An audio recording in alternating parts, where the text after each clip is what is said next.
they got a pretty high value.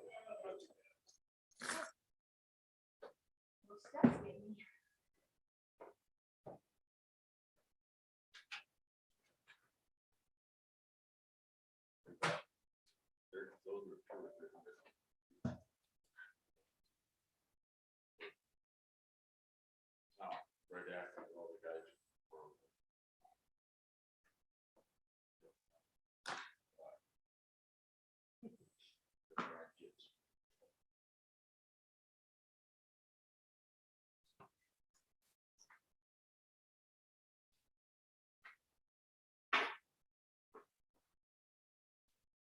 Don't report that all we got to do is. So I gotta go blow my nose. Technicals, but I think we're good. Okay.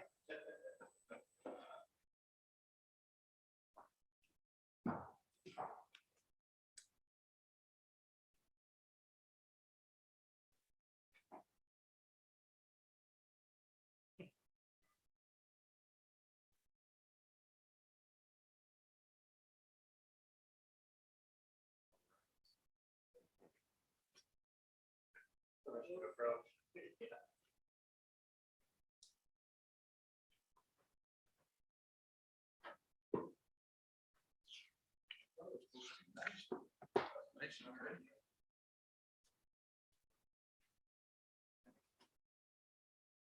See, you're young, Troy.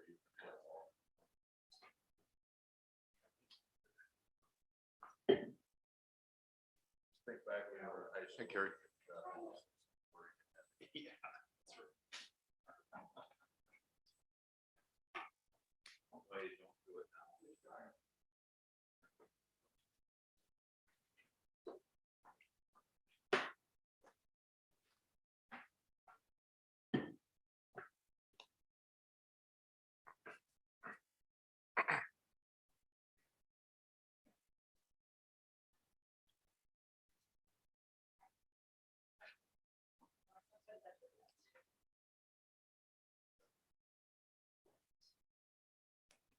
Good morning, everyone. It is 9 a.m. I'm going to call this meeting of the Codington County Board of Commissioners to order. It is Tuesday, November 23rd, 2021.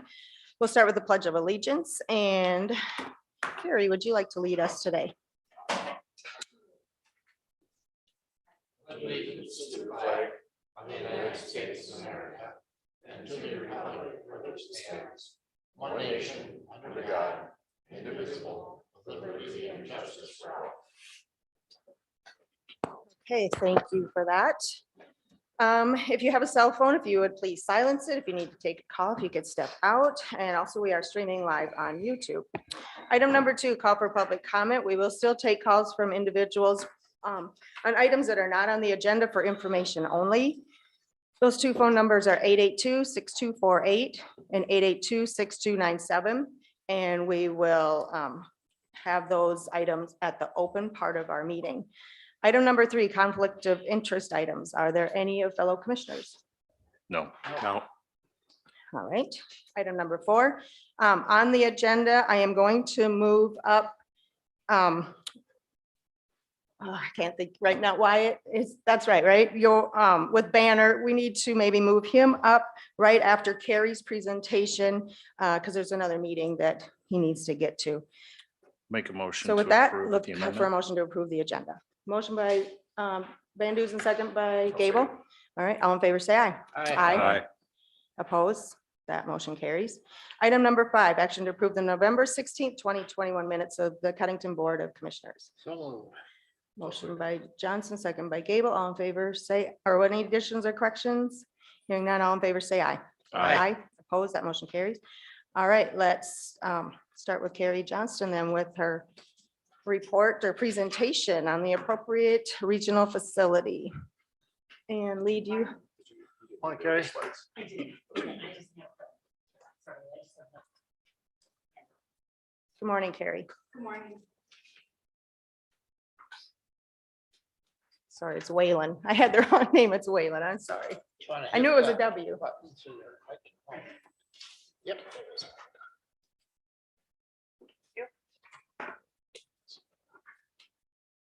Well, good morning. Thank you so much for having me today. I apologize, I didn't get this projected. I still clearly live in 1986 where I didn't realize, didn't think about the YouTube option. So I apologize to anyone watching online. Extremely. So I'll just quickly go through this because a lot of you already know what the Human Service Agency does. And this is a presentation I've been showing. I went out to Peer and showed it to a mental health task force that consists of legislators and appropriators. I've used it with a hospital. I've just used it with anyone to talk a little bit about our project and where we're going. So the Human Service Agency is a nonprofit, private nonprofit community mental health center. We're the only community mental health center in the state that's adjoined with our community support provider. And we are a fee-for-service basis, funded on a fee-for-service basis, governed by a 9-member board of directors. Our operating budget is 12 million overall. Our community mental health center side is 4.9 million. We have 224 staff members when we're fully staffed. Our community mental health center side, there's 64 on our mental health operation currently. That will expand as we add our new program. Behavioral health operation has those 6 services. Outpatient services, which consist of counseling and psychiatric services. Our addiction services, which includes treatment, assessments, aftercare, DUI program. Our care program is for people that have severe and persistent mental illness. NEPRC is our prevention resource network. They serve 22 counties. The rest of us serve 6 counties. Serenity Hills is our halfway house and detox facility, and that's what we're here to talk about today. Currently, that's located out on Highway 20 as you head out to the airport. And I'll talk a little bit more about that here in a second. We service 6 counties in our community mental health capacity, and those are listed there: Codington, Roberts, Grant, Clark, Hamlin, and Dual. The next 2 pages is really just statistics that I pulled from our annual report that we share with our board of directors and the Division of Behavioral Health. It talks about the gender of our clients, the ethnicity, and the age, and the income of all of our clients. We served in fiscal year 2021 or 2020, sorry, 2,412 clients agency-wide. So if you go to the next page, that's what I'm here to talk about today is Serenity Hills and our new program, Appropriate Regional Facility. Serenity Hills opened in 1997. It was originally located out by Joy Ranch. It served both genders at that time, and it took anyone who had a dual diagnosis, which means you had to have a mental health diagnosis or mental illness and a drug and alcohol addiction. It also included includes a 4-bed detox facility. We moved in 2002 to our current location on Highway 20. And in 2011, we added a safe room. And I'll talk about that in a second. Our detox program, we've had 4 beds since 1997. We serve both males and females. Our halfway house moved to serving only men in about 2010. Our detox facility serves both genders. The average length of stay is about 3.5 days. And we detox from every substance from alcohol to methamphetamine to opioids. We serve on average 2019, we served 105 individuals. In 2020, of course, we had significantly less because we did have to close operations due to the pandemic. But in 2021 year to date, we're at about 43 individuals in our detox facility. Our safe room was added in 2011. What our safe room does is holds a person who's experiencing a psychiatric crisis. We can hold that individual for up to 23 hours. We took a room out at Serenity Hills and we modeled it after a jail cell so that we stripped it of anything that could be used for harm.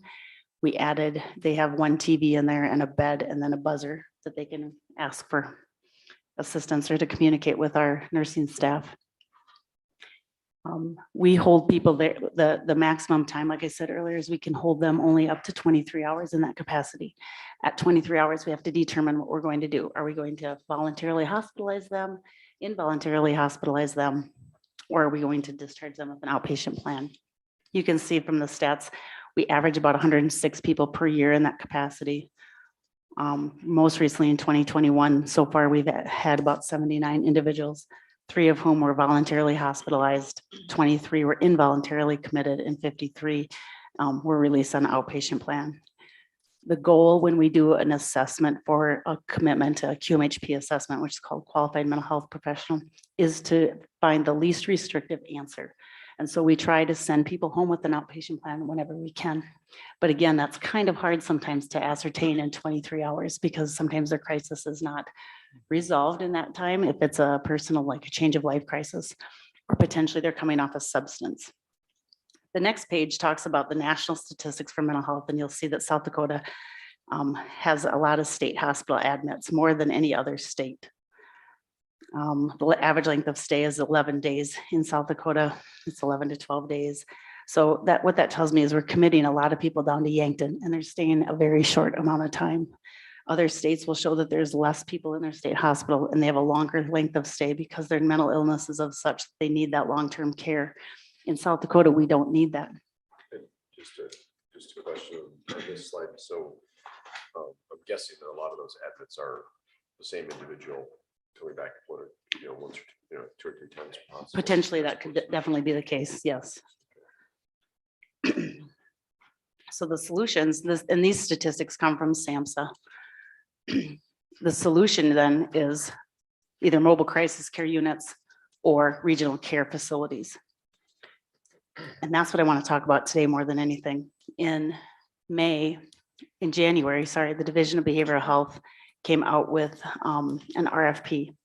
And the Human Service Agency applied for that RFP to become an appropriate regional facility. An appropriate regional facility was established by Senate Bill 4. So South Dakota legislators wrote the criteria to meet an appropriate regional facility, which means we can hold somebody for up to 5 days before we have to make a decision. So that now lengthened that 23-hour crisis window to 5 days, which will be extremely helpful. We were awarded in May the appropriate regional facility contract, and I designed it for 4 beds. At this very same time, or in this vicinity of time, the landlord of our current Serenity Hills building out on Highway 20 came to me and said that they were planning to sell that facility. So we needed to relocate our operation. After looking through Watertown and trying to find something that would work, we decided the best option was to build on our current campus. So we will be building Serenity Hills out back, and that will include 4-bed detox, but it will also include these 4 appropriate regional facility beds.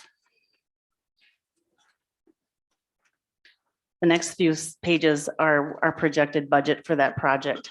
Gray Construction here in town got our bid, and they bid the project at about 5.9 million to just build the building. Michelle Spies, our CFO, has projected out the rest of the cost, whether it comes to equipment, their staffing, because we'll have to do a lot of recruitment of staff. We'll have to add positions. The furnishings alone are pretty expensive as well. And the total budget cost is going to be close to about 7.7 million. We've been trying to secure funding. That's what I'm here to talk about today, is what might we do to help us with that total cost. HSA has a foundation, the Community Foundation, Watertown Community Foundation was the first to commit to giving us some money. Premier Bank and Premier Bank Card gave us 50,000, and the state said because we did get the RFP, they would start us with 3 million. We're also talking with appropriations about how to use some of that COVID money that is maybe unassigned at this time. And I'm also in conversations with both the city and Prairie Lakes Hospital. As it stands, it will be a significant savings, I think, to both the county and the community, or the Prairie Lakes Hospital, because individuals right now in the crisis process are often taken through the ER for medical clearance, or they are, so what I have there, that flow chart is how someone comes to us in crisis. Potentially they are put in jail. Maybe that's the only place for protective custody hold if the safe room is occupied, or they call us on the phone. They present in the emergency room because they're suicidal, or they've cut, or they've overdosed, or law enforcement is called to the scene of some kind of situation where someone then having a psychiatric crisis. In all cases, they'll come to the safe room where we have that current 24 hours to evaluate. If we decide they need to be involuntary committed, they have to go through the ER. And so then they'll be medically cleared. And then we have to make a decision where we're going to send them. That commitment process is cumbersome, long, expensive, taxing on the individual. So my goal is that when we get the appropriate regional facility, The only time we'll need the ER is if they are in a medical crisis, if they indeed have overdosed, cut on themselves, if maybe they're under the influence of something, we're not sure what that is, but otherwise they will be with us for up to 5 days. In that involuntary commitment process, the county is responsible for transportation of that individual. So the sheriff needs to line up coverage back home and then have someone transport with them. If it's the opposite gender, they need another person to ride with them. That person is handcuffed, put in the back of the sheriff's vehicle. So that's very taxing on them as well. So in having someone stay with us for up to 5 days, particularly when that average length of stay is 11 days down at Yankton, I would think would drastically minimize or reduce the number of individuals we're sending now to Yankton. The next page talks about the appropriate regional facility and what that will entail. It's a receiving center. It's a link to intensive inpatient services. At the end of the day, the goal is that we bring these individuals into our appropriate region facility. We have 24, they'll be seen by a QMHP every single day. And again, that stands for Qualified Mental Health Professional. So they'll be evaluated every day. They'll be observed by medical staff. That if they need detox, that is on hand as well. If we need to step them down and after a few days they voluntarily want to stay, we can move them over to one of our detox beds. We'll have, I'm not exactly sure what other forms of treatment we'll do during those 5 days, but at least we know they'll be in a safe and secure environment where the risk is reduced. When I wrote for the RFP, if you look at the next slide, you'll see that we fall in Region 3. So in theory, we will take individuals from anyone in Region 3 into the appropriate regional facility. A lot of people will ask me, is 4 beds going to be enough? And I don't know that answer, to be honest. I started with 4 because we can always get bigger, but we can't go smaller if I shoot too large. In time, I expect that other community mental health centers will develop an appropriate region facility. So that will alleviate some of those other counties coming to Codington County. Currently, just Watertown and Yankton were awarded the appropriate region facility RFPs, with Rapid City plans to open one or submit for one in the upcoming future. So then I think the next slide, my slides, yep, okay. The next slide is just a floor plan of our building. That 19th Street or 19th Street would be to the right there. And our agency is right in front of that track. You can kind of see that cement track. So this is right out our back door, our back window. That's also going to save a lot of time on, right now, if someone's in the safe room, one of our evaluators has to cancel an appointment, drive out to Serenity Hills, do their evaluation, and then come back. And what this will do is save us a lot of that windshield time as well. And all the men that live in the Serenity Hills building can also then walk over to their appointments at the main agency as well, whether it's for treatment or to see our psychiatric provider. Carrie, just a quick question on the layout here. Yep. You said this Yeah, is what again? this is a walking track that's So- right behind HSA. So this would be So which 19. way is out here? Okay, so it'd be. Yeah. Kind of sit like this then. Yep, this way, yeah, with this being 19th Okay. Avenue or 19th Street, sorry, 19th Street. Thank you. We also have a facility out on 212 that is our care building, and that has case management and med management and what's called the drop-in center for our individuals that we serve that have a severe mental illness. We are also bringing that to our main campus as well, so that everybody is together and we have a easier access to services. A lot of our clients don't drive, and so that will make it convenient for them to be able to come over for their appointments as well. That could be possibly some of the reason why they don't make their appointments if they Yeah. don't have transportation. That's absolutely why. And so it'll be very helpful. So we do a van run to go get a lot of individuals, bring them out to our drop-in center where they have groups or they just socialize. And we talk about employment and exercise and health and wellness. And so they can do that and then just walk over for their appointment. So that'll be very helpful as well. The last few pages are just architectural designs from TSP Design on what our buildings will look like, what the building will look like. Very nice. So Carrie, would you rename it to Serenity Hills, or would you keep HSA? Or? yeah, it was Serenity Hills when it opened in 1997. I've never really thought about renaming it at all. Yeah. because it's just worked for us and around the state, they're kind of known for taking individuals that have had a mental illness that maybe have failed at a lower level of care. And we like our men to stay anywhere between 6 months and a year. Sometimes they think they're doing really well after 3 months, but really to get into a lifestyle of a sobriety and understanding that mental illness, we get them employed, we get them set up on benefits if that's, if they are indeed disabled. And then and that just takes a while, a little longer than they expect it to. So 6 months to a year. But so back to your question, Myron, I have not thought about renaming it, but maybe in the long run, that's what the staff will want to do. And if it meant getting money, yes, I will rename it. In other words, naming rights are available. Huh? If you want to call it the Codington County Commissioner Building, we can do that. East Wing. Yeah, there you go. Just a comment. So this, we touched on this a little bit during the open at the end of the meeting last week, but and Brenda and I have had a chance to talk to Carrie a little bit of detail about this. So in general, and it sounds like I think it sounds like a good use of money, especially since the state's going to help us out.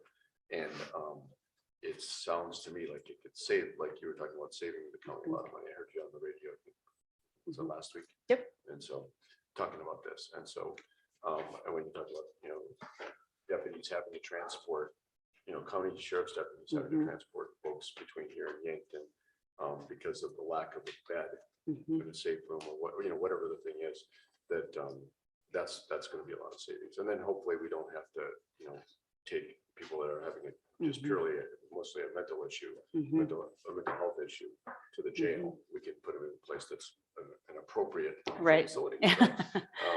So that's going to, I think it's going to save money. Probably in the long run. It's a little bit tough to quantify, quite honestly, but precisely. But this does sound like a good step. I mean, you make a good point. It is hard for me to quantify exactly on dollars how much we'll be saving because there's no price tag that comes with a person's dignity or their ability to stay closer to their family and their support system. And so all of that is part of this big package too, that we'll be able to allow people to see their families. That's the hardest thing when I've done commitments. I've done geriatric commitments on individuals. And to have to handcuff them and send them in a sheriff's vehicle has been very taxing. And so one thing just that when you talk about, I hadn't really thought about this before, but the proximity to having this close to the HSA building itself, and so it's going to be a lot easier for folks to make it to their appointments, that's a challenge. Getting folks that need to get to appointments, so that and all that accessibility between the care providers and those in need of the care. So that could also just maybe speed up this the healing process. Right. And hopefully from the county's perspective, we want to see recidivism go down, and not everybody in this boat is involved in that situation, but for those that do get involved in the criminal justice system, hopefully this is going to minimize that. Carrie, have any of the other counties been contacted about financial assistance? I have support? not. I haven't. I went around in April to our 6 county catchment area to talk to each county commissioner meetings and just presented that this was coming, and that was all that we really talked about. And I did not have an official bigger ask with those counties just yet. Region 3 looks like a pretty sizable area. Yeah, it does. So there's going to be a lot of financial benefit, not just for Codington, but a lot of those other counties throughout this part of the state. And I'm not sure what guidelines they use to draw these regions, but I thought the same thing. I thought, wow, ours is very populated to include Huron, Brookings, and Aberdeen as well.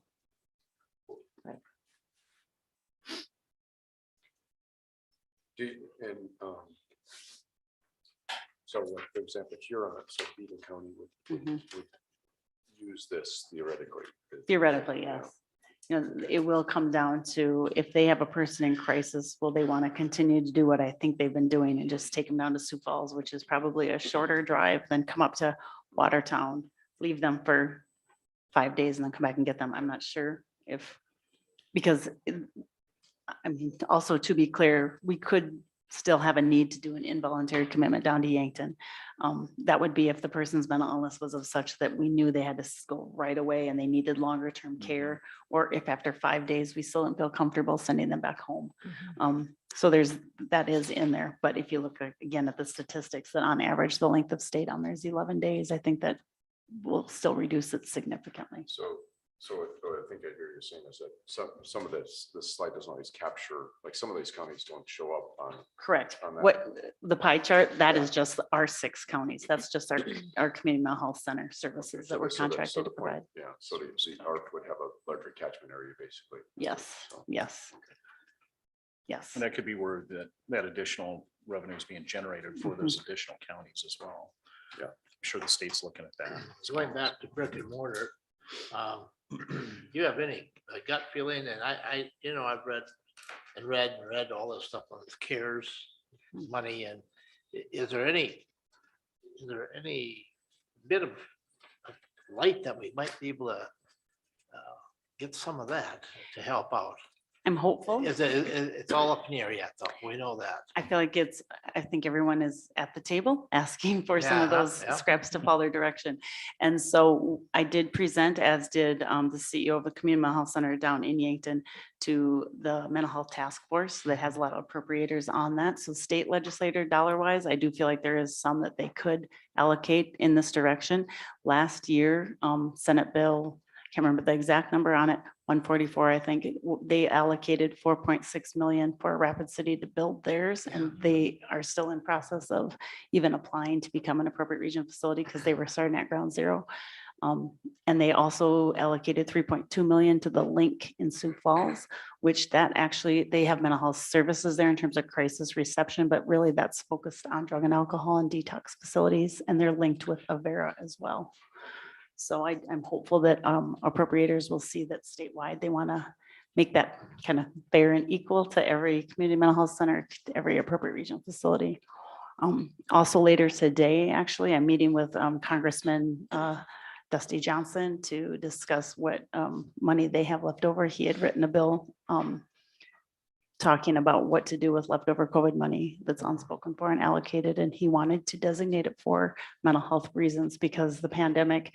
First, we have all the pandemic money that we need to, help businesses get back up to speed. But then the residual of the pandemic is a lot of mental health issues that were left over from that. So we want to treat that as well. Could your facility, is it eligible to issue bonds? It is. I haven't. It Yeah. could. Yeah, we could. I just was wondering if there was any legal things there that would prevent you from doing that. I don't know. And I haven't gotten that far into it yet. That would be a board decision that I have to run by them. Just a question on the budget slides. Sure. So the blue is your ongoing operating expenses, more or less, right? The first slide there, just to make sure I'm catching this. And then the stuff after is the construction costs. The personnel, is that what you're talking about? Yeah, We have the budget for you the have blue, project. you have in blue type, and Okay. you have it starts with personnel, benefits, supplies to, occupancy. I understand that to be your ongoing. Right, supposed to be that's- an annual. Right, that's that would not be, obviously county responsibility. That's just our ongoing business operation. I also have not been informed as of yet how the division will seek to reimburse the stay, right? So we can't have it on a fee for service basis really, because then we can't be operational. So like your EMS, you have to have, like you would for any emergency services, you have to pay for the availability, not just the service itself, if that makes sense.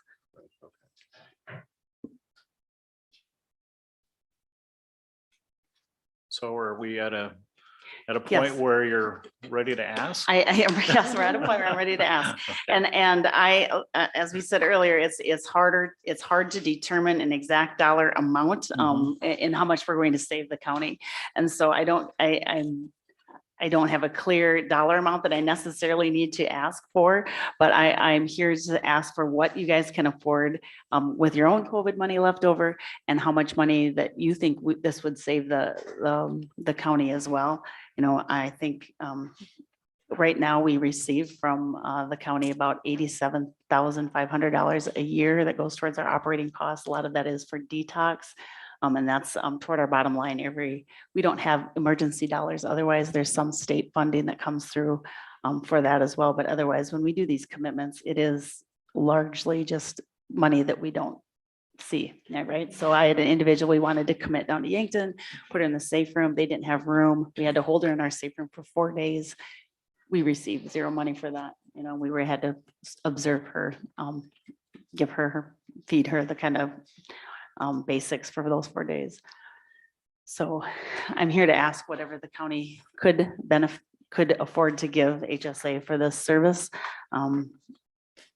And I don't have an exact dollar amount that I need to throw out right now, but you see the financials and where we're at and how what we need to get to break even point. Right. And I don't know if we have a dollar amount in mind yet either. It's something we definitely will take under advisement. And then as the year gets closer, we can see where we're at with our budget and Okay. try to be able to help you out in some way. I guess I would be in favor of that. Is there a time frame we need to be sensitive of? Because, our budget is already approved for next year, but Mhm. we do have some, like the COVID related stuff, but. Well, it would be helpful for us probably if we could know just by January. January would be That's better the than best. 11 o'clock. Yeah, that's right. Well, I have another meeting here at 10:30, so if you could put that together, that'd be great. So, But certainly though, We'll have a better worthy- idea It's, for you it's this a week. good idea. It's just, I've thought about this for many, many years when we started dealing with our jail numbers and, how could we secure a number as far as inmates goes in our jail, reduce those numbers of those going in and now we find out a lot of them are mental issues and it's a good project and I certainly would like to support it. Now, the dollar amount is something that we need to just work out. 7.7 would be wonderful, right? right, that would be very, That's we would probably- name it after you personally, Myron, if that was. It's probably not gonna happen, so, but you have to have a starting point That's anyway, right. right? Yeah, that would be great. All Yes, right, well, yes. Let us work on it. Okay. And I guess the county found that, we went in and put dollars towards the safe room back in whatever year that was. So Mhm. obviously we realize the importance of that. So Carrie, Yes. maybe you said this, but what is the planned opening date for this facility? I did not say that, so thank you for asking. We're hopeful that it will be done in September, October 2022. And Okay. so that is with great weather this winter and no supply chain issues. So let's hope There's that two big ifs. that's right. That's not too lofty of an ask, is it? So Yeah. hopeful that it would be September, October is our go time. So I cast it for 7.7. Yeah. they have So- some dollars already allocated towards it. So Yeah. it's not even at Right. 7.7 right now. So That's what I'm telling everyone. It's not like we're just coming, asking one entity to give. I feel like there's a lot of benefit in our region and in our state. And so if we all chip in, it will be a necessary and just we'll benefit from that service. So, absolutely. But if we all Awesome. get behind you, we all know our legislators, we all know these people and certainly when it comes from other than just you, that this is a good project and we support it, you gotta have that mhm, thrust behind you, that community effort mhm. and hope that we can do that for you. Well, thank you. Thank you. Absolutely. Thank you for your Thank time, you for everyone. coming. Appreciate Thank it. you. Have a good Thank you. Thanksgiving. Yep, have a good meeting Have today. a good Thanksgiving. All right, so with that, I guess if we could move item number 10, then action to approve change orders for Hall Road Restoration Project right away now, I guess, so that and All right, we have meetings to go Morning. to. Morning, Rick. Good morning. Appreciate you guys accommodating the schedule. Yes. So if you want to introduce yourself, just so that everybody gets your right name. Sure, yeah, Waylon Push this. Palladius with Banner Associates out of Brookings. And, yeah, I guess I apologize first here. Typically, with these projects, the change orders are paid out when the pay applications go through. And so usually the change order is approved prior to the pay application, because essentially the change order changes the contract value of the project. I think there's sometimes two schools of thought on this. Some projects, they'll wait till the very end and then do one giant change order. We typically like to change it as the project goes on with every pay application to make sure that there's not unaccounted for dollars as part of the contract. So I'm not certain if you guys have a copy of these change orders currently or not. Yeah, We do. Okay, good. Yep. And I guess realistically, unfortunately, at this point, they're kind of a formality, because they have been paid.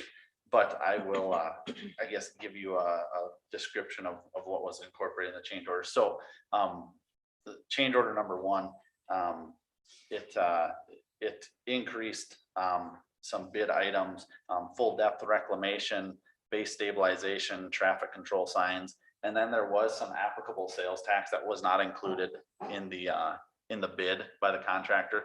And that was an error on my end. I think there was a little bit of confusion on what the county, if the county is exempt from sales tax, what should and shouldn't be, charged to the county. And so it's not necessarily in addition to the project. It's just, that's what the sales tax amounted to, that they actually are not exempt from, because it's materials that they are providing themselves. And so again, it was an error on the end of our project manual, but didn't necessarily change the value of the work that they're doing. So as you can see there, the reason for this change order was there was 1.5 miles of road. So it would be a 0.5 mile of County Road 3 from Waverly Street up to County Road 6. And then 1 mile from that intersection west that we originally had in the plans as a mill and overlay section. And when we did the post-construction evaluation, it was last fall, and put together reports over the winter and submitted them in February 1st, I believe. Since that time, that stretch of road had received, or at least started exhibiting, a lot more damage and a lot more deficiencies. And so with the construction crews here and bid items that could account for all the work that was done there, we actually changed that 1.5 miles to be reclaimed fully and stabilized, and then repaved with a full section of asphalt, obviously in the best interest of the county, and in our eyes justifiable to the wind developers, in a sense that that accelerated deterioration that their traffic had continued to deteriorate at a faster rate. And fortunately, I guess, because the construction didn't start until July, we were able to encompass that in this project. And so you'll notice change order one, the increase in value of the contract was $202,220.87. Again, $129,344.37 was just strictly the applicable sales tax that was due to the contractor on the total $8 million project. So that covered from everything that was bid, that covers that. Then change order number two. Do we need to separately? No, we can take them both at once. I do want to point out that even with the change orders, the total contract price is still lower than the next highest bidder when we initially took bids by over 500,000. So. And so then change order number two. So we then caught up with when they completed the asphalt pavement work and paid out the total asphalt quantity. And so the total asphalt quantity on the project, I think, was like with the change of that 1.5 miles from overlay to reclaimed and full pavement, was like 85,980 tons.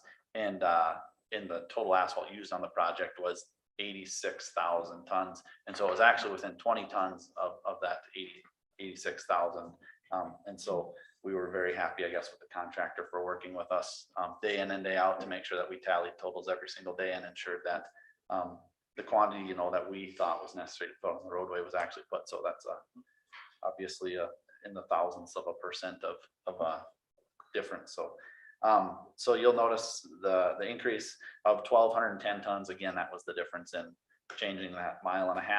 And then we did, they did end up grinding an additional rumble strip on County Road 3 as it approaches Highway 212 from the north. So just west of Kransberg there, which we actually thought was a good location for it. It's a T intersection. And so and coming onto a major highway, adding those it was a stop rumble strip, sorry. So advanced warning stop rumble strips. And so that was the additional for $1,568 there. So change order number two in total increased the contract value by $64,790.50. There will be an additional change order to clean up all of the, I guess I'll say quantities that to pay the actual quantities versus the plans quantities. And there will be some additions, some subtractions. I anticipate that the actual contract value will end up closer to the original contract value once we do that, because there was some items that were not, we did not utilize as many or as much quantity as anticipated. And so, but that will hopefully be coming next month. Actually, Rick and I just performed kind of a drive-through to come up with a punch list of items and provide the contractor with a couple dozen items that we need them to address. But all in all, the majority of the materials hauling and materials placement is done. There's just a lot of cleanup work and tidying up to do. So Great. Very good. So we look for a motion to approve these change orders. So moved. All right, motion by Waterman, second by Johnson. Now, do we have any comments or questions? Just one key comment is this is all money that's from the wind developer. that they Right, it's paid. not county tax Yeah, dollars. it's not county tax dollars. So it's all it's been paid by the wind developer to recover the roads that were damaged in the process of building the wind farm. So And that's part of the reason why we're here now. It didn't come out of my budget, so I wasn't concerned because it was still money that was Right. given to us to reclaim or to redo the road. So Right. I apologize for not bringing this to you guys sooner. So Right, it's a new process, so we're all Yeah, learning it's- as we go. yeah. I've learned a lot. Yeah, And just a question on the sales tax. So I know counties are not exempt from excise tax. So how does it work with sales tax? Depends on what the purchase is. We are responsible for sales tax if the bidder has to buy something and pay sales tax. Okay, So if the county would have purchased the materials and the bidder would have installed the materials, then the Right. bidder does not pay the county sales tax. but then on we that. still have the excise tax at that point, And right? the I think excise, so, I think. yep, and the excise tax was incorporated in the original In the bid. original. It bid. was just Right, okay. the sales tax on the materials. Okay. And again, it was I guess, a point of confusion, I think, between Yeah. the contractor's way of perceiving our project manual and our bid specifications versus the way it was done. So But if the county supplied the materials, it also leaves the county open for more liability on that. yeah, I mean, I wouldn't recommend the county supply materials on Yeah. the project of any of this magnitude. There's certain projects where it is a good idea because the county can save some dollars in that aspect, but This is a huge Particular case, project. it leaves us to a lot less liability. right, yeah, because essentially, right, the sales tax that the contractor's paying isn't even to the county anyways, or yard. So I mean, it could be, but it's, essentially to whatever entity or whatever state and entity it's purchasing the materials from. So, Bottom line, we're still a fair amount under that $11 million. yes, Yeah, the originally- original bid was 8,049,000 change, and per the change orders, it goes to 8,300,000 and change. yeah, And it's still under the next lowest bidder. The So next lowest Yeah. bidder was 8.8 million. Good. yeah, and like I said, it was almost all of that was due to the changing that 1.5 miles, which we thought was certainly justifiable. As part Good, of the good project, so. decision on that, I think. better product. Yep. yes, they are very nice, so did a good job. All right, we ready to vote? All in favor, say aye. Opposed, that motion carries. Thank you. All right, thank Thank you. Thank you, Rick. Thank you. All right, now we will move on to our monthly reports, and we will start with emergency manager, which is Jamie. Well, this just whatever, drum roll. This is the last one, right? Yes, it will be, yes. All right, good morning, Commissioners. Good morning, Jamie. So I'll just start with some of the attendances and meetings that I've done since our last meet. Early November there, November 3rd and 4th, I attended the safety conference in Pier, along with a couple other department heads. And actually, it was a very great conference. They had some excellent keynote speakers to kick those things off, and which weighed in on all sides of safety and moving forward in local governments and how things play out. I think probably the biggest one that I paid special attention to, and we're doing a good job of it here in the county, is cybersecurity and ransomware stuff. So I partook with a gentleman that was actually with ransomware.gov, gave a great presentation on how those things are starting to play key roles in our daily business and how hackware and ransomware. So I believe they're going to move forward, with some additional funding sources through in years to come with homeland security type things, and start keeping a little more closer touch on those things. So I had some, was a good conference to attend, learn a lot of keynote things there as well. Attended the National Weather Service virtual presentation on November 8th, which gave us another bigger outlook on their winter weather ready nation. Some key takeaways from that were how their models are favoring those La Nina patterns for our certified warning area, our forecast area. And it looks like those will continue. Probably the bigger impacts of that are going to be the frequencies of cold air outbreaks and wind, and kind of like what we've seen here in this last go around.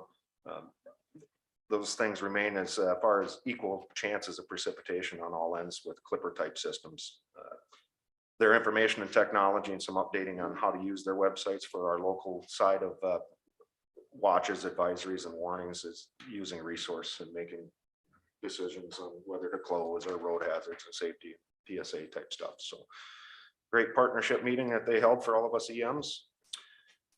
In the last couple of weeks, we've done a lot of things with Codington County Search and Rescue, moving forward with some of their meetings as well, bringing some new tools and equipment probably into this, into their game as far as response and recovery.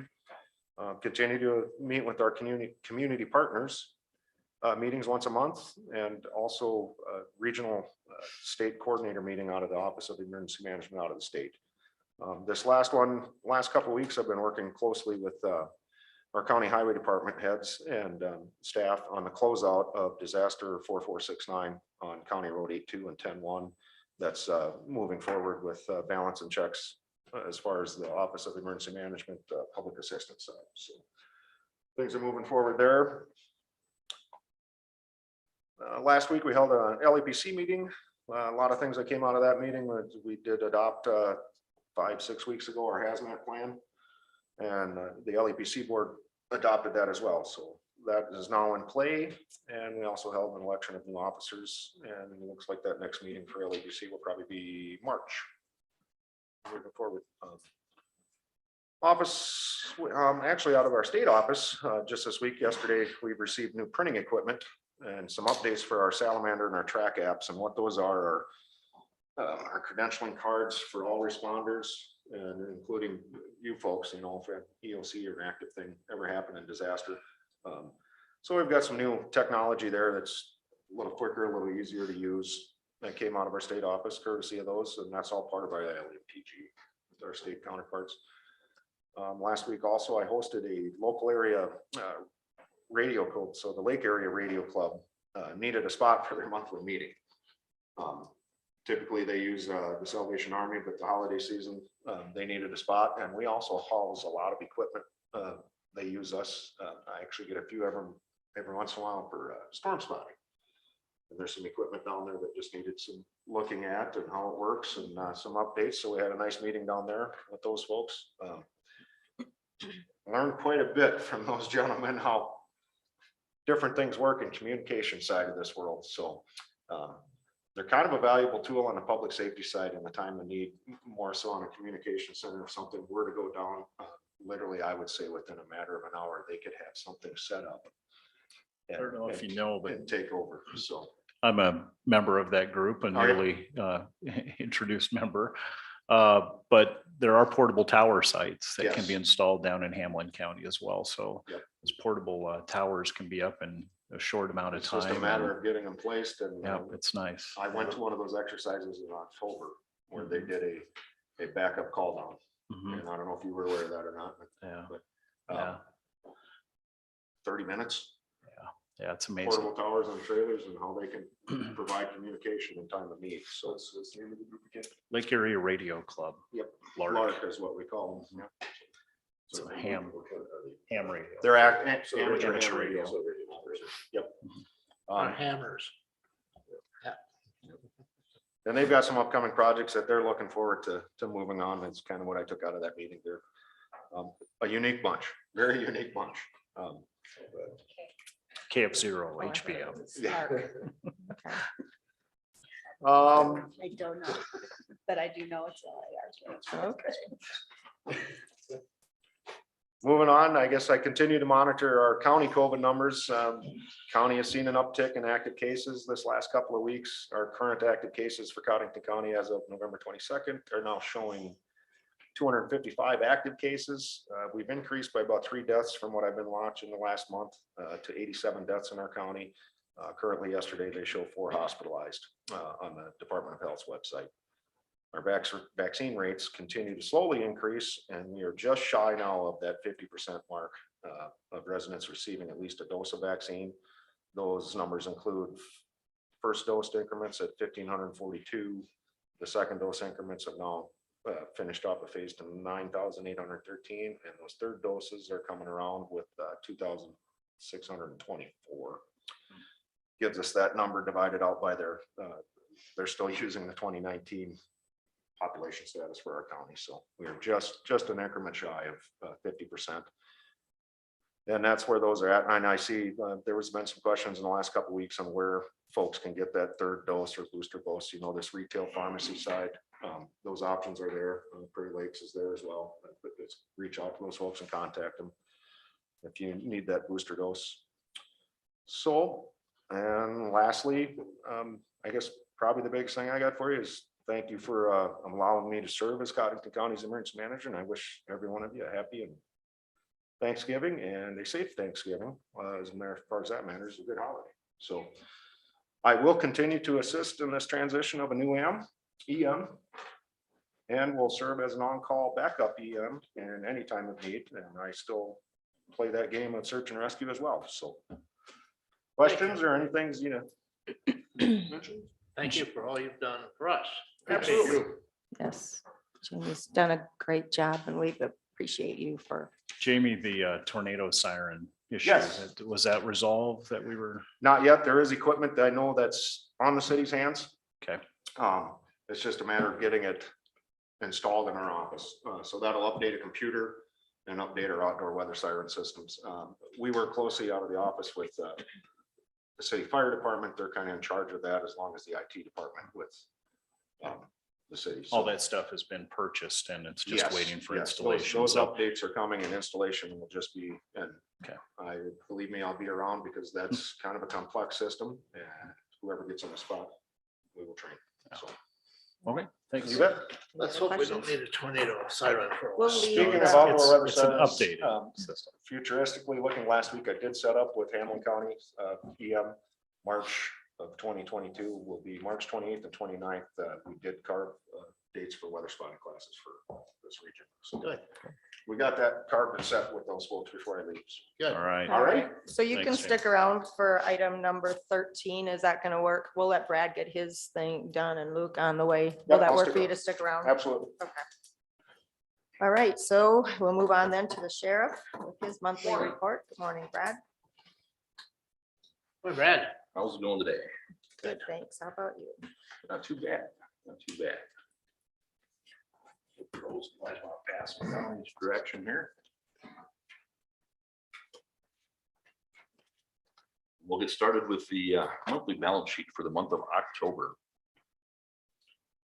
The bank balance at the end of October was $5,600.40, $56.40 and 50 cents, $5,640. Copy fees collected in the month of October were $16. Sheriff's fees collected were $4,535, and warrant fees collected were $500 for a grand total of $5,051. Jump to the next page there. These got it pulled up on the screen. You'll see for the month of October, the Sheriff's Office responded to 756 cases and calls for service. You see that's up a little bit from the last couple of months there. Did 10 accident reports. We did 63 papers were served. And warrants, we served 118. And transport miles, we did 2,997, which is down a little bit from the last several months as well, which has kind of been a little reprieve for the guys. So Just on the warrants and papers, is it 68 warrants or 63? 63 papers or my 63. 118 papers and 63 Okay, warrants. just make sure that we don't need to mix the chart. Okay. So my mistake there. If you scroll down to the middle of the page there, you'll see for some of the jail activity, our average daily population for the month of October was 57.52. Our high ADP was 71, and that was on the 31st of the month. Our low ADP was 50, and that was on the 4th of the month. Our scram people on the 24/7 scram bracelet, we had 19 people. We had 5 people on the remote breath. We had 56 people on the twice daily PBTs. And on the twice weekly UAs, we had 68 people and 2 people on the sweat patch for a grand total of 150 people on the 24/7 program. So, no, so we added the remote breath. We- So that's the device.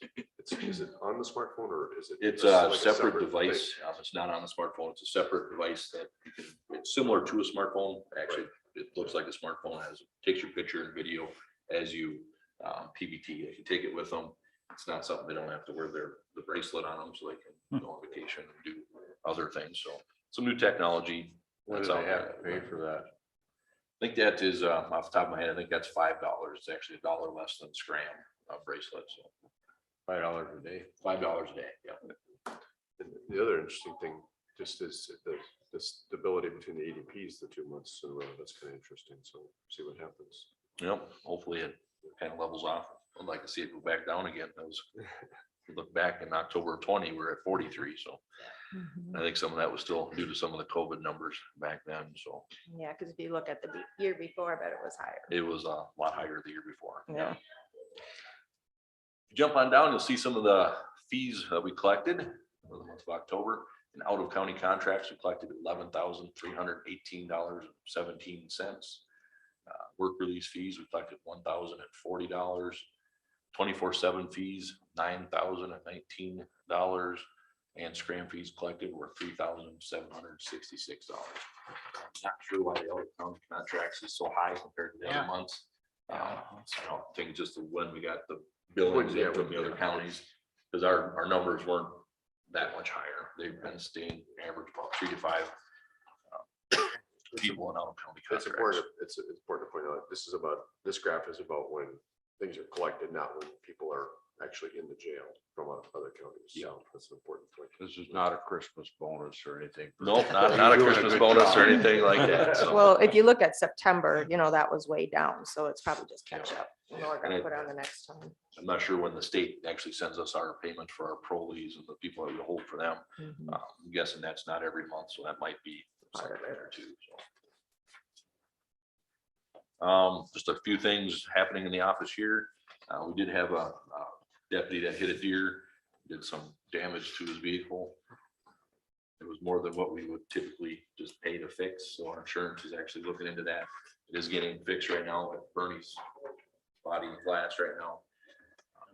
The estimate is around $9,400. He was responding to a phone call with another deputy there, so when that happened. So, airbag did go off and the seatbelt locked up, so He was okay. he's okay and everything was fine. So that is getting fixed. So. Talking about vehicles, we all know vehicles are kind of tough to get right now, and new vehicles have been news last year. I did send letters out to our local dealerships in town here to get some quotes and prices for new vehicles for next year. I figured if we can get a jump on it, maybe we can get them a little bit sooner. So when I get those guesstimates back, I'll bring them across the board and let you guys know what those are. So hopefully we'll get them here beginning of December, so we can get that process rolling for our new budgeted vehicles for next year. COVID, we've had COVID, like I say, Jamie talked about COVID numbers a little bit in the community, a little bit higher. We did have a good bout to kind of go through the jail. Our highest numbers of inmates, we had 16 inmates at one time that were positive for COVID. We're down to 1 right now, so our quarantine has kind of come down. We did kind of have a little bit of a roller coaster time there. Along with that, we've got currently 5 staff that have COVID that are out right now. So We've been busy in the jail and the sheriff's office with COVID. Taking all the precautions that we have been taking. See, something to maybe look at here in the near future is our old facility doesn't have a negative pressure cells where you can kind of help quarantine and take the, a negative pressure cell is where someone can be in that cell and it's taking fresh air in, so that air in there can't escape. We'll vent that Blowing it out. somewhere else. Mhm. Not a heating air guy, but that's as close as I can get to a negative air pressure cell. So that's something I think we really need to look at here in the next year, 2 years, is if we can update the heating and cooling. I think Steve Mollengrath has been maybe shared with you guys some of the heating, cooling concerns that Mhm. have happened with our aging facility. Maybe we can, when we do that, we could do some duct work and some changing of some of the ducts. We remodeled so many times in that building. You'll have one cell area that's maybe 75 degrees, and then the cell block next to them is maybe 65 degrees. Trying to make all that work. I don't know if that's dampers up in the duct work or how some of that stuff works. So that might be something when we do this project, or when we look towards doing a project, that's something that they look at too, is the ducting, the heating and cooling capacity for each area, and then the size of the room and the amount of people that are spending time in those areas. So Yeah, it's a challenge with a facility that is aging. Brad, when you have that many inmates that are positive for COVID, that's a sizable. And you're talking about ADPs of 37, 47 inmates, 16 of them with COVID. How do you handle that in the jail? well, like I say, it's logistical. There's a lot of logistics that kind of go with that. We got to make sure that, like I say, if us three here don't get along, we have to be able to separate us three. And then let's say all three of us get COVID, there's 3 more areas there that we have to try and find to separate us on top of the COVID. So we do have the new wing, we call it, that was built in 98, the juvenile wing. We don't have any juveniles right now, which is perfect. Knock on wood. Hopefully we stay that way. We've been using that wing as our COVID wing. We have a handicap area in there, and it's kind of separate from the rest of the jail. So that's kind of been our COVID wing that we're able to kind of separate the best that we can. So making do with what we got. Yeah. Say staff is a little bit busier because they're of course masking up and taking more precautions when we're going in and dealing with somebody that's a COVID positive. So they don't bring that home to their family as well. So do have one correctional officer that has their juvenile son actually has COVID and is not doing very well right now. That's in the Children's Hospital in Sioux Falls. So we try to take the precautions that we can, what we got. So Right. You did so well, through all this, and now finally. Well, now That was our we have worst one nightmare. inmate with COVID. we have one inmate currently with And COVID then- right now. Like I say, we got that person Okay. quarantined and taking all precautions that we can. So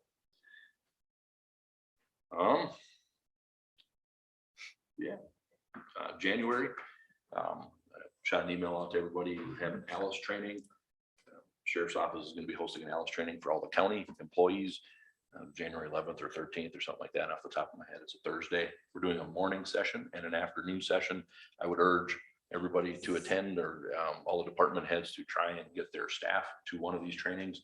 It's going to be all hands-on. It's going to be a lot of good time for questions and concerns, and we're going to be able to show how quick things can happen. And the main goal here is to get every employee to have a plan. It's something that they can take home with them on it's something that they can take to Walmart. I mean, something that they should have a plan at all times, and whether it's work or at home. So something that in the event of an active shooter or bad event that's happening, what can they do?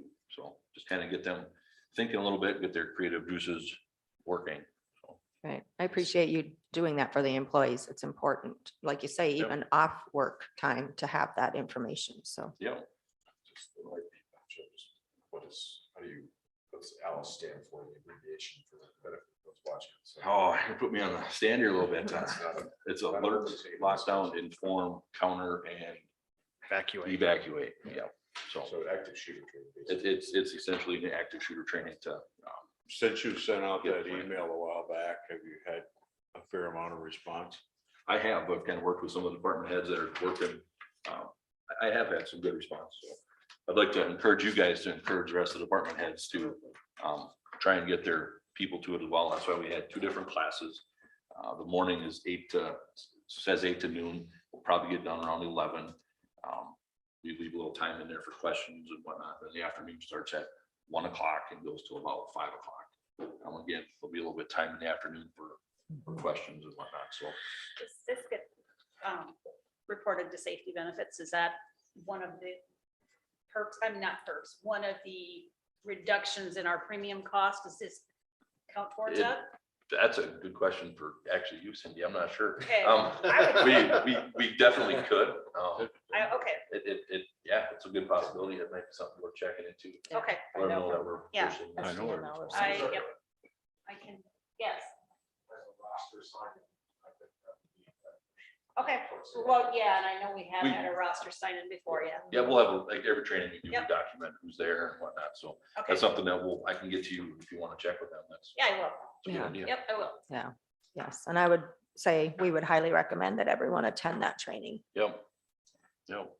Like I say, I know everybody probably can't make it, but if we can't, we'll try and host another one in the future too. So Mhm. Where is this gonna be held? at the extension building, so.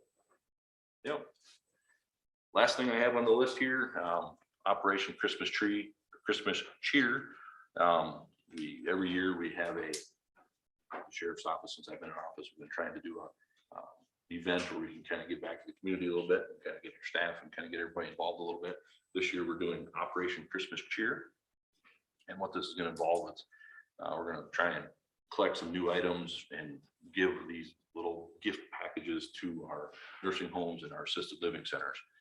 Things that we're probably looking for, is crossword puzzles, coloring books, adult coloring books, colored pencils, men's razors, individual wrap snacks. I've had someone mention, tissues. That's another good idea as well. So Kleenexes and tissues, manicure sets, hard candy, just some things that we can kind of collect and be able to give back to our assisted living. It's a time of need with COVID and everything that's been happening. Last couple of years has been tough for family to come get in and out sometimes and see their family. And if we have extra funds available that are donated to us, we'd like to get some iPads and donate them to the assisted living centers as well. That was some of the needs that were requested to us from our assisted living centers and nursing homes when we were out kind of feeling out the need here a little bit. So something that we'll be working towards here through the month of December, ending about December 17th. So Very good. Thank you for doing that. We both At the same time. that's all I have. All right. So we won't do item number 12, but we will be renewing those license, and the question Yeah, was I asked. have no concerns with any of those. Okay, very good. Yep. Thank you, Brad. That's good. All right, we'll move on then to item number 8, action to commit funding for social service strategic planning, and that will be Sarah to explain that process. Morning, Yes. Sarah. Good Morning, morning, Sarah. thank you. Here is.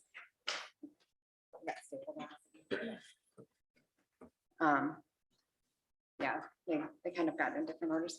So this is what I had mentioned to you at my last report. We're ready to move forward with requesting funding for a community strategic planning process. And what this is, it came out of community meetings that we've had through the social services group. We have a steering committee established that has been meeting, and they identified the need for a cohesive community plan to address interrelated needs. For example, housing, mental health, poverty, et cetera. Rather than trying to address each area on its own, we want to create one comprehensive strategic plan. And so the steering committee decided that the strategic plan would be the best option. And so we went through, we met, and we decided on the strategic planning proposal, which is in the packet I just handed you. It is the SLM Consulting is the one that the steering committee has chosen to do the strategic planning process. You can see, I'm not going to go through all of it. The final cost is $10,000. And so the steering committee is recommending and requesting that we split that cost between the county, the city, Prairie Lakes Healthcare System, and the community foundation. And so today I'm here to ask for the county portion of that, which would be $2,500. And what it will do is develop that comprehensive plan then to address our community needs. Our long-term goal is to improve services and reduce costs throughout our social services throughout. So that's kind of the long-term goal, is that we would reduce the costs that we see throughout our county with that. So like I said, today I'm here requesting it from you. The next agenda item is to officially request from the Community Foundation, which they'll meet this week to review their grant. And I've submitted proposals to the city and Prairie Lakes. So with that, that 2,500 would come out of your budget then? Yes. You have budget, In the consulting, in my consulting budget, I do have funds for that. Yes. So moved. I'll second. all right, got a motion by Johnson, second by Gable. Any other questions? So just so people understand what this is, so this is kind of an important step to kind of get things right as we develop the systems of care. So Yes. we want to go through a deliberate process of thinking about what do we want to accomplish and start to build a framework so that we can start fleshing it out with how we're going to accomplish that. So just so people understand, this is, you know, having that expertise to help us, to walk us through that process. And so the other question I had though is, and so the city and Prairie Lakes, you said Prairie Lakes was the other one. Yeah, and So the community foundation. They're involved with the steering committee, so I'm guessing they're similarly inclined. Well, so the company that we selected was recommended by the previous marketing director from Prairie Lakes. And so my hope is, she's gone now, but my hope is that because she's a public health focus, it makes sense that the hospital would be interested in that. And I have had a conversation with the mayor about this, and he feels that they would look favorably on as well, but it obviously has to go through their process. So the one that you have for sure so far is Community Foundation. Yes, well, they have to review it this week, but they've They've been yes. involved in the process. Yeah, everybody, yeah, and she has been, and this was actually kind of came out of meetings that Jan DeBerg was part of and suggested this process for that. So, yeah. All right, any other questions for Sarah? All in favor, say aye. Aye. Opposed, that motion carries. Now, item number Thank 9, action to authorize grant application to Watertown Area Community Foundation for Strategic Planning Funds. Yeah, and so that's just allowing me to request the grant from the Community Foundation. CNA and I had a little bit of a conversation about how that would look. If we receive the grant, which is likely, we probably would wait to request funds until January, so it stayed in that fiscal year. Yeah, it's easier for budgeting and auto supplementing a budget if the grant funds and the participating funds are all received during the year that we're going to make the expenditure. Okay. I'll make a motion to approve authorization to move forward with grant application. Right, motion by Van Duzen, second by Gable. Did I But say that correct? Yeah, you're I think fine. so, yeah. any Make that other motion. questions or comments? All in favor, say aye. Aye. Opposed, that motion carries. Very good. Thank you very much. This is an Thank you, Sarah. exciting step for. Right. Get Thank you, something Sarah. figured out. Yes. All right, item number 11. Guess we should have moved Luke up too. We've been making him stay in the seat. Action to approve a plat resolution of the Bauman addition in Sheridan Township. To explain- Morning, Luke. Good morning, commissioners.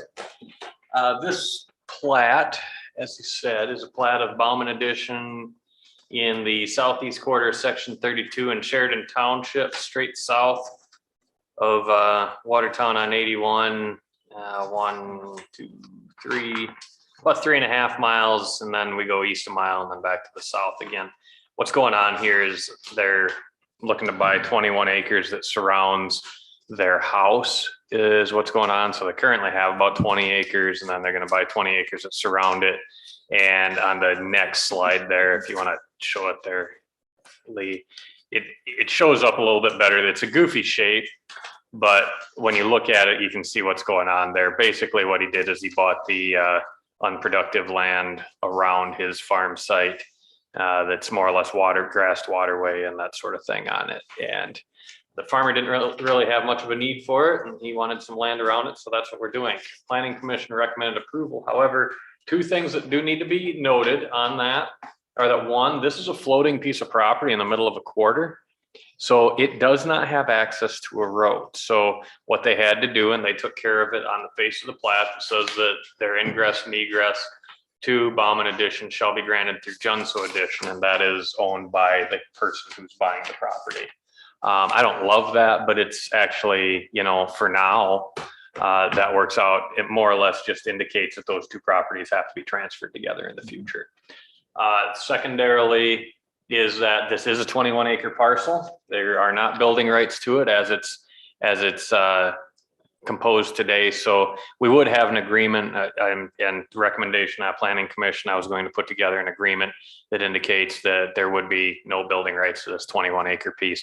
And that's more or less just so future generations of us realize, yeah, we realize it's 20 acres. It doesn't have building rights, so that we remember that in the future and don't think someone slipped one past the goal on us. So yeah, that's it. Move to approve. All right, motion by Van Duzen, second by Gable. Any questions, comments for Luke? Hearing none, all in favor, say aye. Aye. Opposed, that motion carries. Excellent. All right, All right, thanks, everyone. Have a happy Thanksgiving. I've got family coming in, so I want to be on your best behavior, especially you, Myron. thanks, Luke. We'll You see have ya. a happy Thanksgiving We'll as try. well. All right, item number 12, action to approve the 2021 liquor license renewal applications. Cindy, do you want to? These are annual applications for liquor license holders in Codington County who sell on sale liquor. And they are the Rooster Sports Bar, Dakota Sioux Casino, which also has an on sale wine license, Country Road Barn, and South Fork Lounge. The renewal fee is $850. That stays with Codington County. And the year runs from January 1st through December 31st. You've heard from the sheriff that he has had no problems or no complaints from these No violations. violations, correct? Move to approve. Second. Motion by Johnson, second by Van Duzen. Any other comments or questions? Hearing none, all in favor, say aye. Aye. Opposed, that motion carries. All right, item number 13, discussion possible action to appoint an interim emergency management director. Jamie, if you'd want to come up. So the reason this ended up getting on the agenda is because we don't meet next week, and then the next time Jamie will be done working. So we need to try to figure out what we're going to do moving forward. Sure. So after a good discussion with our state counterpart, my regional coordinator who oversees myself in this region, I think just for simplicity and ease of use, I don't really feel that you folks need an interim, to be honest with you, other than to the point of typically commission chair signs all of the LEPGs, the state fundings, those things, but you will need, however, a backup EM per se to maybe handle some of those response sites within the county. Typically, the jurisdictional boundary of local city kind of handles itself. They have those resources and tools, but they do bring me in every once in a while if there is a structure fire. If there's a time of need, if they can't handle.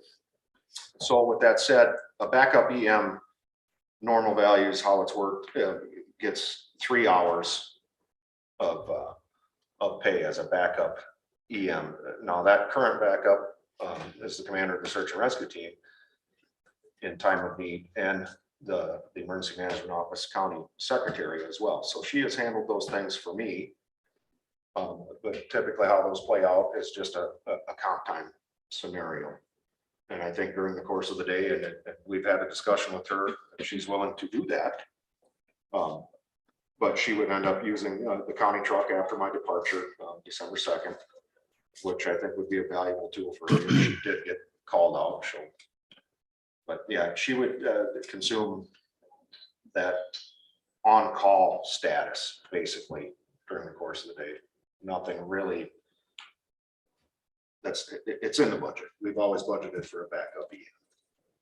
So those things will remain the same. And then if that was not available, then I would become the a secondary, well, primary actually backup EM on a weekend or that absence of that office. So you're looking at just a short window here of probably the first of the year, I would guess. Maybe by the time you folks get somebody seated. Right.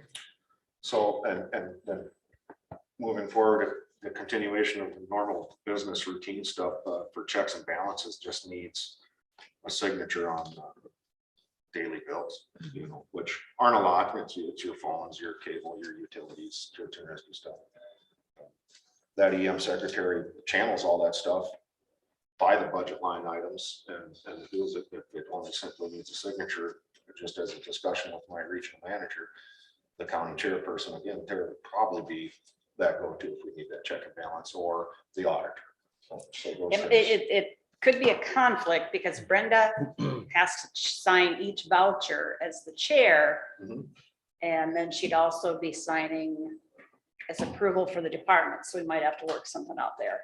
On that, maybe you could sign Yeah, those. and then yes, I can could sign the do- vouchers. Daily routine business, Right. so we wouldn't have to track you folks down. Right. or Right. something like Right. that. So Yeah, you that's can the only, sign. that's the Are only you- conflict. I'm willing to sign the vouchers and have Okay. Brenda be the sign as, Yes, that continue to takes sign care as of the that. chair.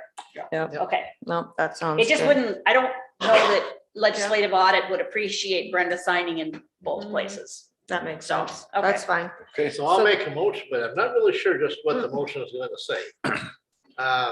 That we don't actually hire an intern, but we hire a backup.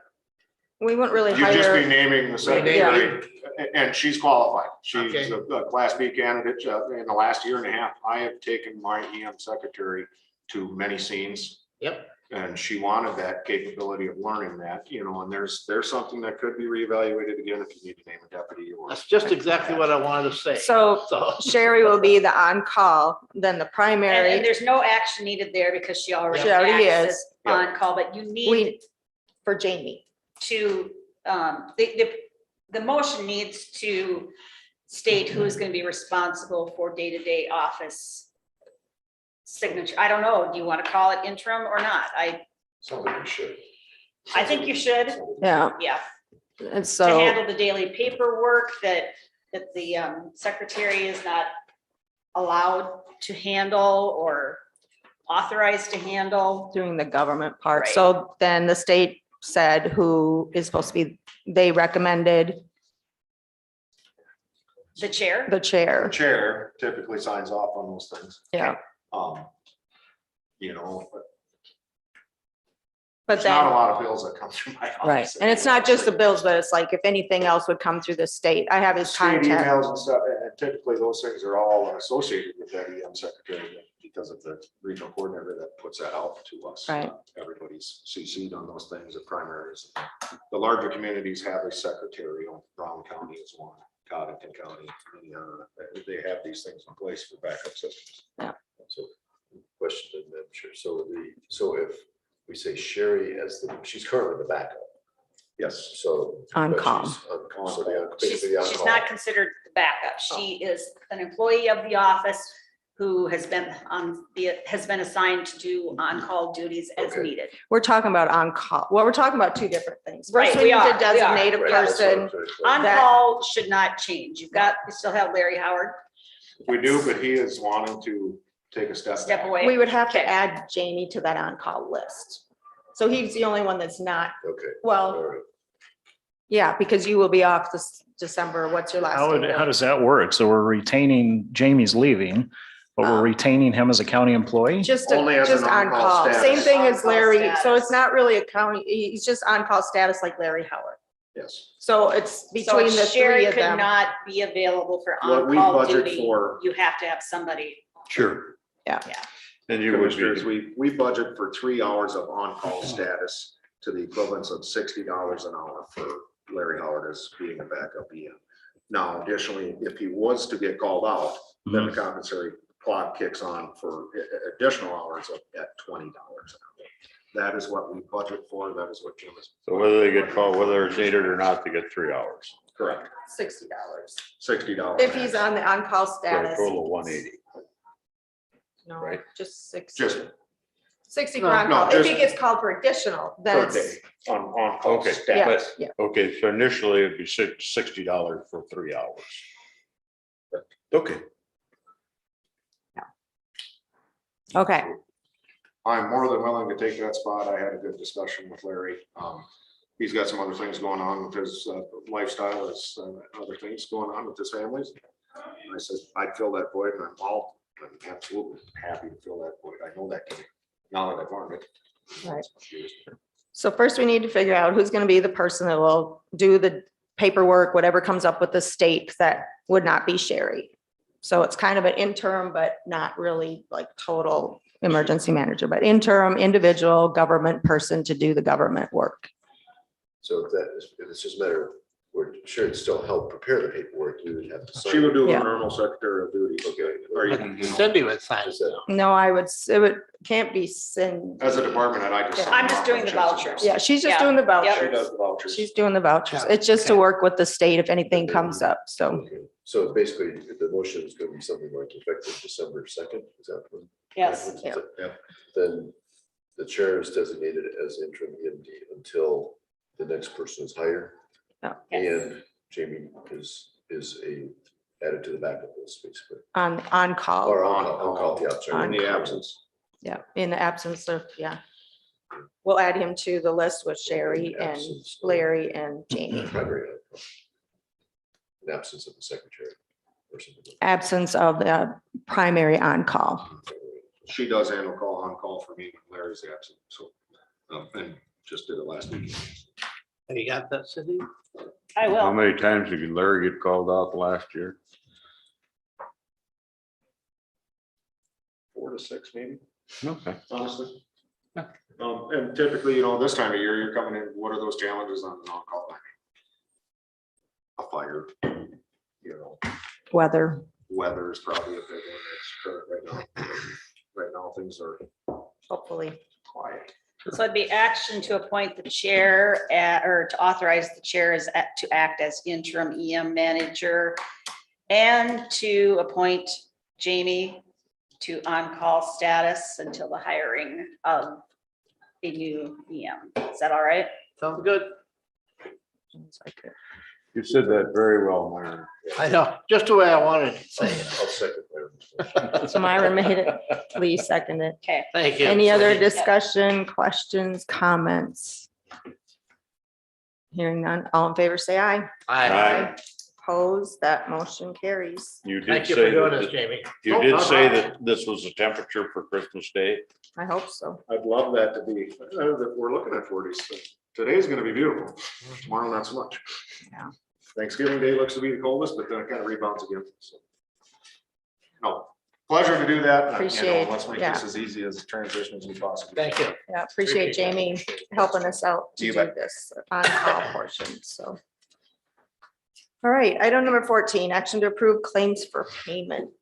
And we have our end of the month claims. The first one is the one that Troy will recuse himself from. I need a motion to approve a claim to the Watertown City Finance Office in the amount of $22,209.59 for 911 surcharge collections. So, Motion by Johnson, second by Gable. Any comments, questions? Hearing none, all in favor, say aye. Aye. Opposed, that motion carries.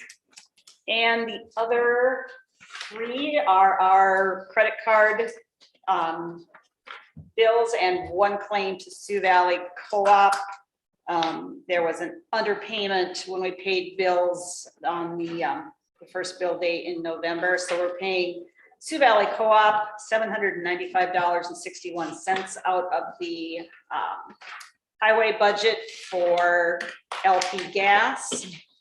The second claim is to Visa Reliabank for $62.75, and that is for fuel charges to send my employees to the election school in Pierre. The next one is to Visa Reliabank for $1,476.72, and that is for miscellaneous supplies and travel for the sheriff and the jail. And the final one is Visa Reliabank for search and rescue for $25.14 for various repairs. Move to approve. Motion by Van Duzen, second by Gable. Any comments, questions? Hearing none, all in favor, say aye. Aye. Opposed, that motion carries. I just want to back up to item number 13, just for clarification. I will not receive any additional compensation for doing this, just so that it's just part of what I do. So just to make sure that that's, Your extra $100. yep, that's what it is. And I'm fine with that. I don't expect anything. So, all right, item number 15, action to approve automatic budget supplements. I have nothing.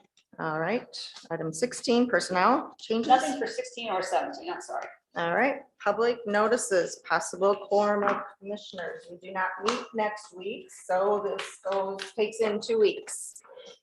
Anything that anyone can think of?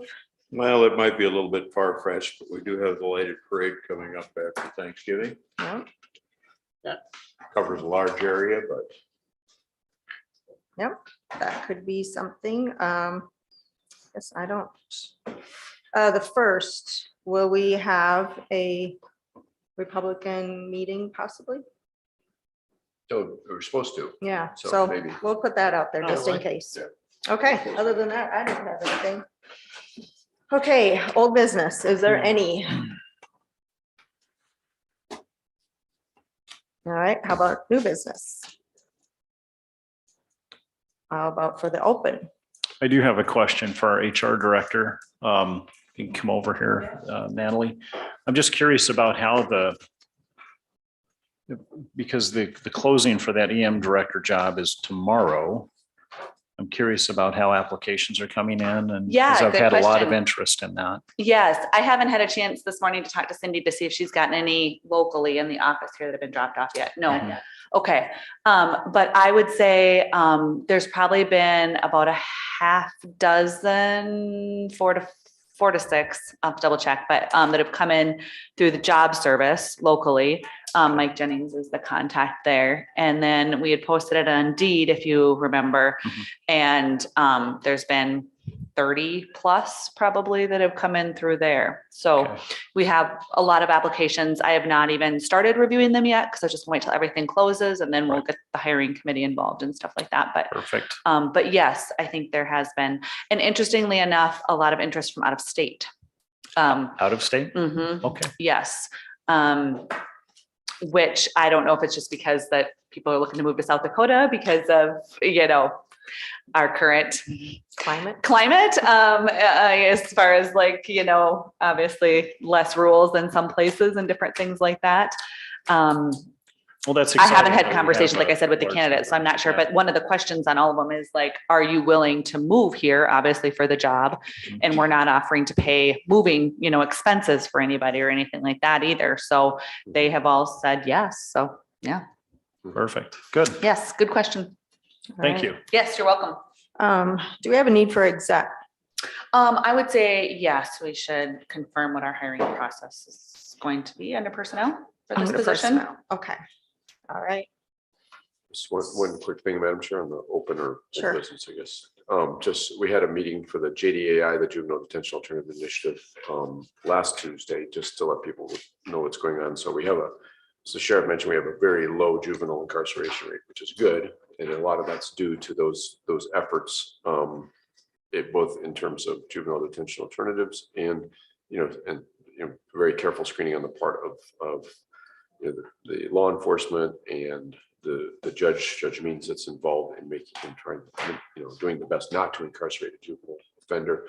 And then the other piece of that is a very active job on the part of the Boys and Girls Club. We've heard about that in the world of diversion. So trying to keep people out of and the state's attorney's office trying to keep folks out of the justice system in the first place. If you can, give people a second chance. So that's